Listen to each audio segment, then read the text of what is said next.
What a race. That was wild. What's up, guys? Meowin. I'm back with another video, and today we have the NASCAR Xfinity Series Mid-Ohio race review to do. So Chris Wright and Ryan Ellis had to start at the rear due to unapproved adjustments. We get the race going, and if you saw the little video I posted earlier, you know exactly what happens. Turn one,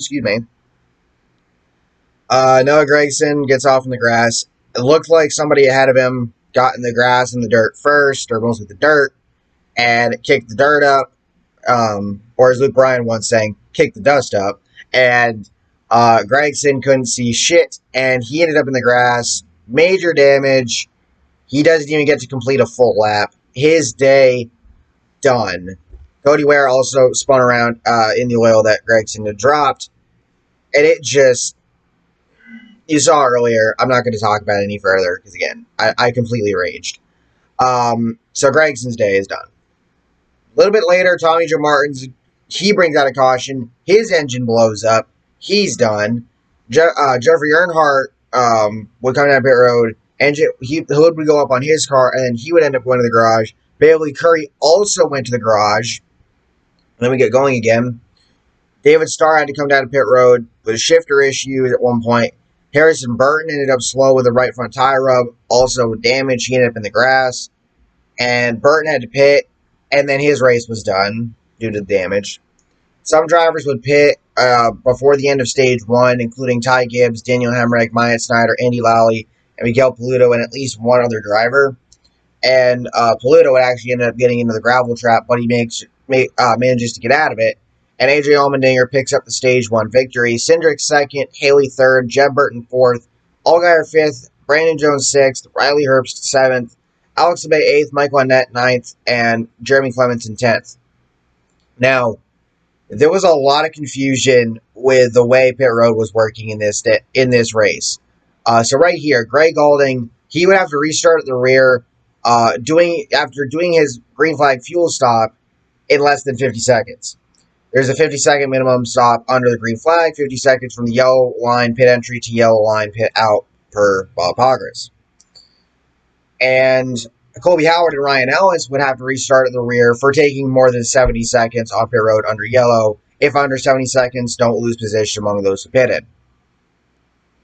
So you're probably wondering what the hell is going on here. Well, Mid-Ohio is an independent track, and so they're allowed to figure out the rules as they see fit. In addition, because the Cup Series is in Sonoma this weekend and the Xfinity Series is in Mid-Ohio, basically sort of like a cost-cutting measure. Pockris explained this later. I'll actually scroll down in my notes. Pockris had said, in order not to have full-time over-the-wall crews, they don't want to have an incentive for quick green flag stops, so there's a minimum of 50 seconds on pit road under green flag, even though you can't change tires under green flag. So there was that thrown in there as well. There's a whole lot of stuff going on. He later responded to somebody asking to explain the 50-second thing, and he said that because Mid-Ohio is a standalone race, they didn't want to ask teams to bring in pit crews extra costs compared to Cup weekends where crews would already be there. So there's a minimum time on pit road under green, and you can't take tires under green as 50 seconds yellow line to yellow line.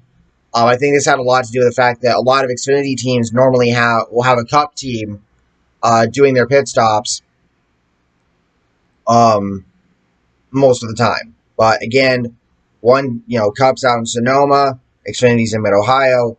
That wasn't going to work. So Justin Allgaier would have to go to the garage at the beginning of stage two. And what would be reported as a grease/fluid leak that they had to fix. Brandon Brown got a speeding penalty under the stage caution, and Jeremy Clements exceeded his pit road time, so they would both have to go to the back. Bailey Curry would return to the race at some point. Cody Ware would spin. Allgaier, I mentioned before. Jesse Little had to pit, and then he had to serve a passenger penalty for completing his pit stops too soon. Again, less than 50 seconds. It's mind-boggling, and it's kind of stupid. But again, you have to think that, Mid-Ohio being an independent track, and also you got to think for the small teams, this helps them because the smaller teams, they don't have the Cup pit crews, or even the top, or even like how some of the top Xfinity teams have their own pit crews. They don't want to. The smaller teams don't have that incentive, or they don't not incentive. They don't have that luxury. So this sort of evens out the playing field, which I think is a good idea. I just think that the way it was executed this weekend was horrible. Although you might remember, they had a similar sort of format with Road America last year. Josh Berry goes off the track in turn 9, gets back on the racetrack. Clements, he would have electrical issues in turn 2 and then stalled. Caution would come out. It was reported this would be a quickie yellow, so pit road would only be open one time this time by.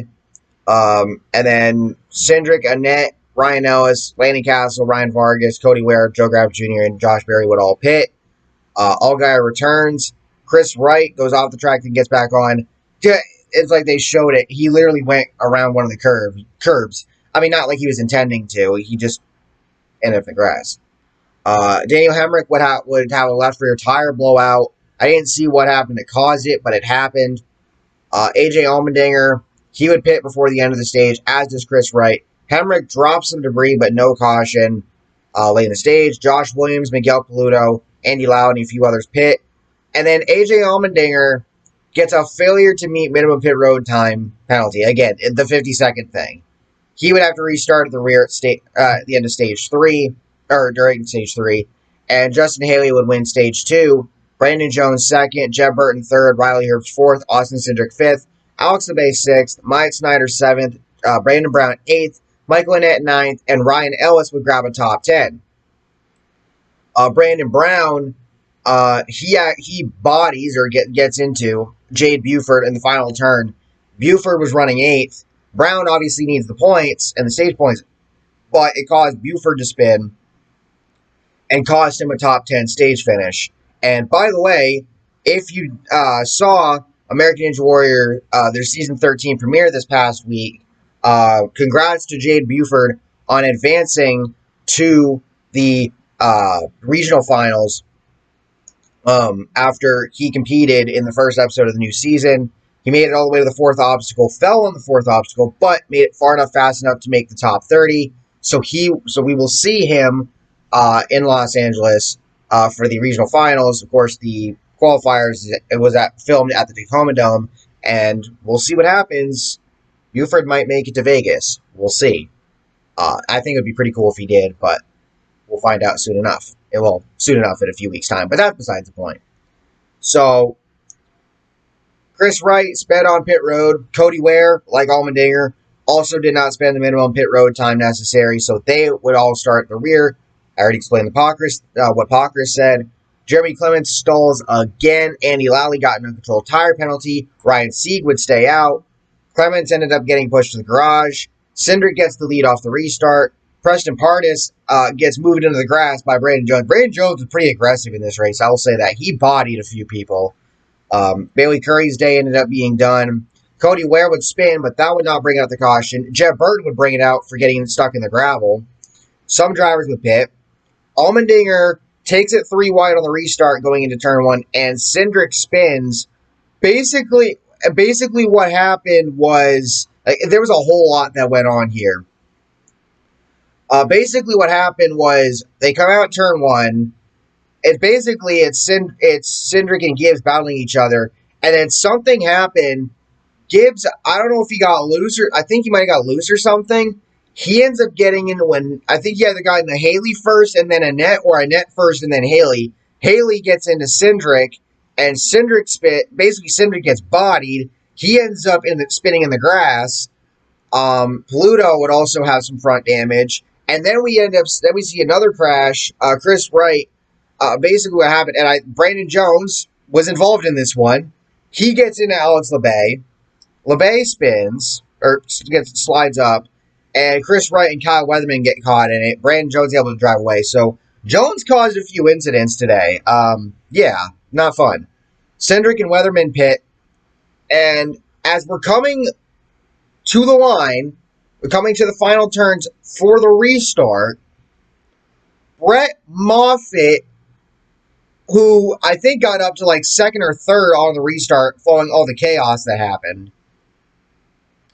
He runs out of gas. Yeah, ran out of gas. Man, that just sucks. You hate to see that for him. So restart gets waved off. He ends up getting a push to the pits. They put fuel in the car, but he could not get it to refire. They tried. I don't know if they were able to get it going again or not. I didn't see that. But they get it going. They get the race going again. Allmendinger, he ends up taking the white flag. He didn't run away with it the way we thought he would, but he manages to hold him off and win at Mid-Ohio. And by the way, shout out to Josh Williams. He ended up getting a top 10, which is awesome. Josh Berry, I believe, recovered. Berry, I think, again, I mentioned earlier, Berry had some issues. He ended up recovering, I believe, to get a top 10 for Jordan Anderson's team, which is awesome. And actually, what happened? Actually, on the last lap, Miguel Paludo spun off of contact with Riley Herbst. It was kind of like what happened with Gibbs. It's just like he went one way and then the other.